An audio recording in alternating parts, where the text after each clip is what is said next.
Alhamdulillah allazi hadana li hada wa ma kunna linahtadiya laula an hadanallah. Asyhadu an la ilaha illallah wa asyhadu anna Muhammadan abduhu wa rasuluhu amma ba'du. Alhamdulillah pada hari ini kita bersua kembali dalam kajian melalui online menjelang buka saum Ramadan. Judul yang akan saya sampaikan mengenai kriteria suami yang soleh. Keinginan berumah tangga dengan pertikahan yang sah, pertanda adanya akhlak yang baik, cita-cita yang suci, ingin menjadi suami yang soleh, dan ingin punya keturunan yang tidak haram. Pertikahan yang sah menempatkan manusia pada derajat yang mulia, tidak sejajar dengan hewan. Untuk menjaga kemuliaan manusia sebagai suami yang soleh, bukan dimahalkan biaya talak, tapi harus diperkuat akhlak. Rasulullah Shallallahu Alaihi Wasallam di dalam riwayat At-Tirmidzi telah bersabda, khairukum khairukum li ahli wa ana khairukum li ahli. Suami yang paling terbaik di antara kamu adalah suami yang paling baik akhlak terhadap istrinya, dan saya adalah suami yang terbaik dari antara kamu terhadap istriku. Selanjutnya, Al-Quran menyuruh agar para suami tidak salah pilih, tidak salah duduk, tidak salah urus, dan tidak salah arah. Yang pertama, tidak salah pilih. Al-Quran dalam menyuruh kepada kita untuk nikah tidak menggunakan nikahilah para wanita, tapi Allah Subhanahu wa taala menggunakan kata-kata fankihu ma tobalakum.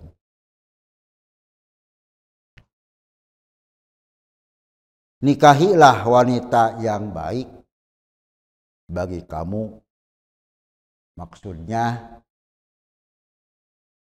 wanita yang membawa kebaikan kepada kamu. Itu yang pertama. Dan yang kedua, tidak salah duduk. Al-Quran menyuruh hendaklah suami kedudukannya sebagai qawwamuna 'alan nisa, sebagai pemimpin, sebagai pembimbing kaum wanita dengan landasan mawaddah warahmah, dengan landasan kasih sayang. Baik buruknya yang dipimpin sangat tergantung kepada yang memimpinnya. Kemudian yang ketiga, jangan salah urus. Kata Al-Quran, wa ashiruhunna bil ma'ruf, dan gaulilah mereka istri-istri kamu dengan baik, dengan ma'ruf, di saat suka dan di saat duka. Kemudian yang keempat, tidak salah arah. Arah dan tujuan rumah tangga dibangun bukan untuk mewah-mewah, bukan untuk berpesta pora, tapi untuk mendapatkan kebahagiaan bersama dengan mempunyai keturunan yang baik, sehingga pelanjut dan penyambung untuk memakmurkan agama dan negara dengan disertai ridha Allah. Di samping itu, para suami mesti ingat bahwa mas kawin yang diserahkan ketika ijab qabul itu merupakan sebuah lambang kesanggupan.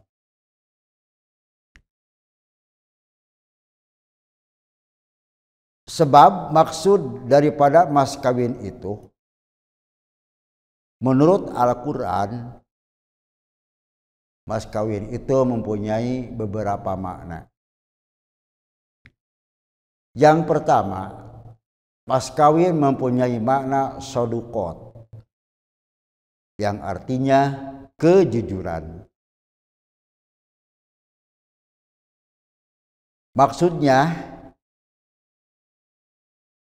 suami sanggup menjadi suami yang jujur, tingkah laku yang jujur, dan kasih sayang terhadap istri pun tidak palsu, tapi benar-benar diperlihatkan bahwa dirinya sanggup menjadi suami yang jujur. Rasulullah Shallallahu Alaihi Wasallam telah bersabda, "Alaikum bisidqi, fa inna sidqa yahdi ilal birri." Wajib atas kalian berbuat jujur, sebab jujur itu adalah akan menuntun kita kepada kebaikan. Wa innal birra yahdi ilal jannah, dan sesungguhnya kejujuran itu akan membawa kepada surga. Suami yang jujur, pasti istrinya pun akan jujur. Maka rumah tangga yang demikian, kata Nabi, akan menjadi rumah tangga ahli surga.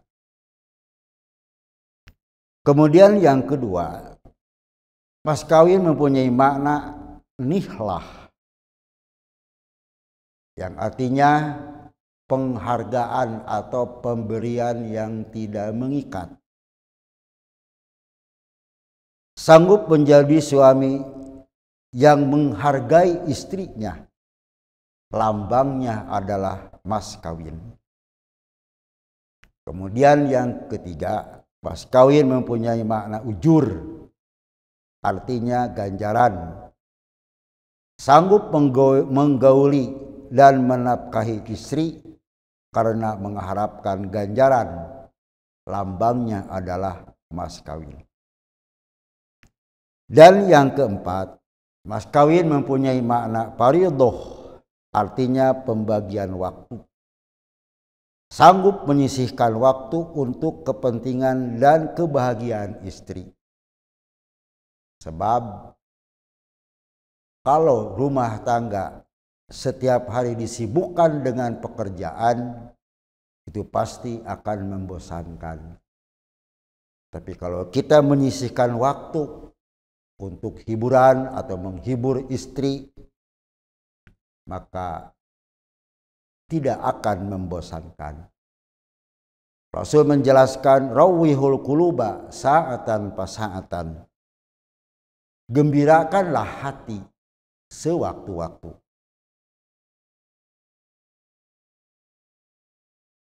Ikhwati iman rahimakumullah.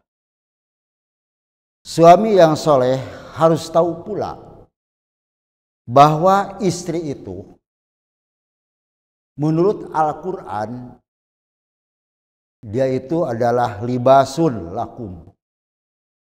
Libasul lakum, pakaian bagi kamu.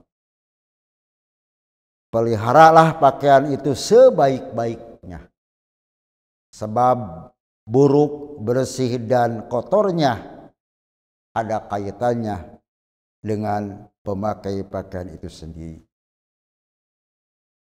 Kemudian Allah mengatakan pula bahwa istri itu adalah harsulakum, sawah atau ladang bagi kamu. Sawah atau ladang itu adalah tempat cita-cita dan harapan seperti anak yang akan menjadi pelanjut. Sawah atau kebun menghasilkan dan tidak menghasilkan itu sangat tergantung kepada penggarapnya. Dan yang ketiga, Al-Quran mengatakan bahwa istri itu adalah awanun, yang artinya hamba sahaya. Tapi bukan sebagai hamba sahaya dikerjakan sekehendak hati, tapi awanun dari segi ketergantungan nasibnya kepada suaminya. Rasul mengatakan bahwa istri itu diserahkan kepada suaminya dengan biamanatillah, dengan amanah Allah. Yang terakhir, suami yang soleh wajib mendidik istrinya agar tidak terjerumus kepada api neraka. Al-Quran mengatakan dalam surat At-Tahrim ayat ke-6, "Qu anfusakum wa ahlikum naro." Jagalah diri kamu dan ahli kamu, yaitu istri, naro, dari api neraka. Dalam surat Toha ayat 132, Allah mengatakan, "Wa'mur ahlaka bis-shalat wastabir 'alaiha." Dan wajib bagi kamu menyuruh ahlimu, yaitu istri kamu, supaya mendirikan salat, dan hendaklah kamu benar-benar tahan uji. Ali bin Abi Thalib pernah berkata, "Alimu anfusakum wa ahlikumul khaira wa adibuhum." Ajarlah diri kamu dan ahlimu kebaikan dan didiklah mereka. Demikian rupanya yang saya dapat kami sampaikan. Mudah-mudahan manfaat. Mohon maaf jika ada kesalahan, dan selamat berbuka saum. Aqulu qouli hadza wa astaghfirullaha wa lakum. Wassalamualaikum warahmatullahi wabarakatuh.